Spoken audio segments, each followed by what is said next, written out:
فریاد ریاض صاحب لکھتے ہیں میرے نانا 12 سال پہلے وفات پا چکے ہیں.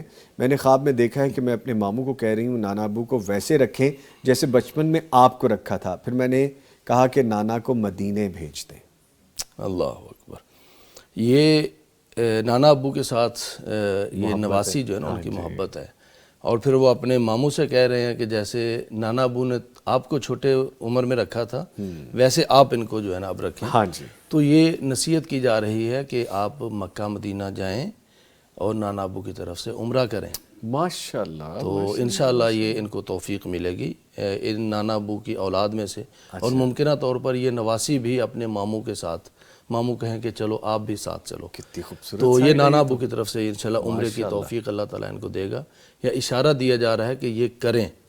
اگر بعض دفعہ ہوتا ہے کہ انسان کے پاس اسباب بھی ہوتے ہیں اور مالی وسائل بھی ہوتے ہیں، لیکن وہ فرصت نہیں ملتی، یا وہ اپنے کاروبار کے اندر اتنا منہمک ہوتا ہے اور اتنا مصروف ہوتا ہے کہ وہ اس کے لیے وقت نہیں نکال پاتا. رب ارحمہما کما ربیانی صغیرہ اس طرح کی دعائیں تو کر دیتا ہے، لیکن عملی طور پر اس طرح کا کوئی قدم نہیں اٹھاتا. تو انشاءاللہ یہ قدم اٹھائیں گے، اللہ تعالیٰ توفیق دے گا انشاءاللہ. آمین. اور آگے لکھتے ہیں ماشاءاللہ آپ خواب کی بڑی اچھی سائٹ بیان کرتے ہیں، اللہ تعالیٰ آپ کے علم میں اضافہ کریں. آمین. جو بات ابھی انہوں نے لکھی وہ پہلے یہاں پہ کہہ دی ماشاءاللہ جسمانی صاحب نے. ماشاءاللہ.